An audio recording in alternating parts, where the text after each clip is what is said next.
अद्भुत पौराणिक कथा। शिव और सती का प्रेम। दक्ष प्रजापति की सभी पुत्रियां गुणवती थीं, फिर भी दक्ष के मन में संतोष नहीं था।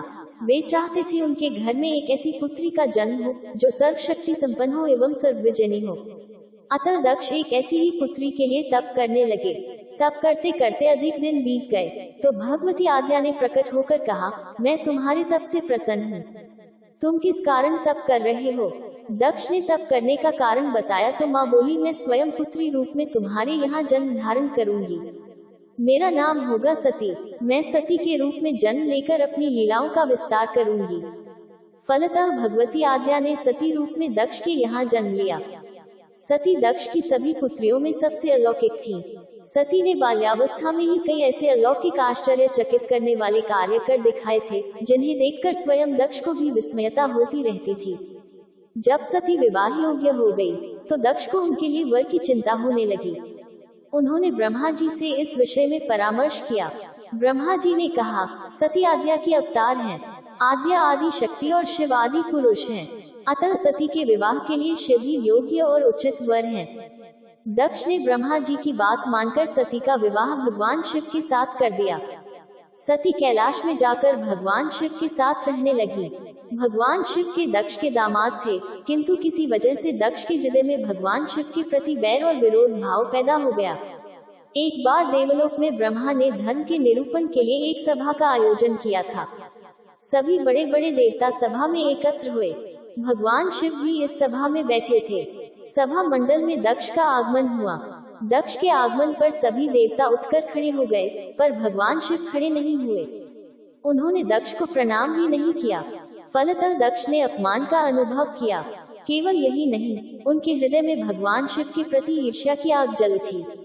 वे उनसे बदला लेने के लिए समय और अवसर की प्रतीक्षा करने लगे। एक बार सती और शिव कैलाश पर्वत पर बैठे हुए परस्पर वार्तालाप कर रहे थे। उसी समय आकाश मार्ग से कई विमान कनखल की ओर जाते हुए दिखाई पड़े।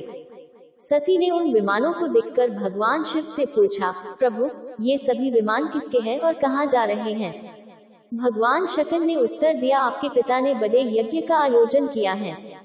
समस्त देवता और देवांगनाएं इन विमानों में बैठकर उसी यज्ञ में सम्मिलित होने के लिए जा रहे हैं। इस पर सती ने दूसरा प्रश्न किया, क्या मेरे पिता ने आपको यज्ञ में सम्मिलित होने के लिए नहीं बुलाया? भगवान शंकर ने उत्तर दिया, आपके पिता मुझसे बैर रखते हैं, फिर वे मुझे क्यों बुलाने लगे? सती मन ही मन सोचने लगी, फिर बोली, यज्ञ के इस अवसर पर अवश्य मेरी सभी बहनें आएंगी। उनसे मिले हुए बहुत दिन हो गए। यदि आपकी अनुमति हो तो मैं भी अपने पिता के घर जाना चाहती हूँ। यज्ञ में सम्मिलित हो लूंगी और बहनों से भी मिलने का सुअवसर मिलेगा। भगवान शिव ने उत्तर दिया, इस समय वहाँ जाना उचित नहीं होगा। आपके पिता मुझसे बैर रखते हैं, हो सकता है वे आपका भी अपमान करें। बिना बुलाए किसी के घर जाना उचित नहीं होता है। इस पर सती ने प्रश्न किया, ऐसा क्यों? भगवान शिव ने उत्तर दिया, विवाहिता लड़की को बिना बुलाए पिता के घर नहीं जाना चाहिए, क्योंकि विवाह हो जाने पर लड़की अपने पति की हो जाती है। पिता के घर से उसका संबंध टूट जाता है। लेकिन सती पीहर जाने के लिए हठ करती रही, अपनी बात बार बार दोहराती रही। उनकी इच्छा देखकर भगवान शिव ने पीहर जाने की अनुमति दे दी। उनके साथ अपना एक गण भी साथ में भेज दिया। उस गण का नाम वीरभद्र था। सती वीरभद्र के साथ अपने पिता के घर गईं। घर में सती से किसी ने भी प्रेम पूर्वक वार्तालाप नहीं किया।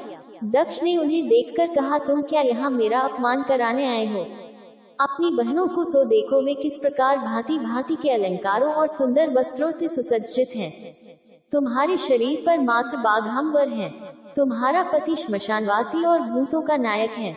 वह तुम्हें बाघांबर छोड़कर और पहना ही क्या सकता है? दक्ष के कथन से सती के हृदय में पश्चाताप का सागर उमड़ पड़ा।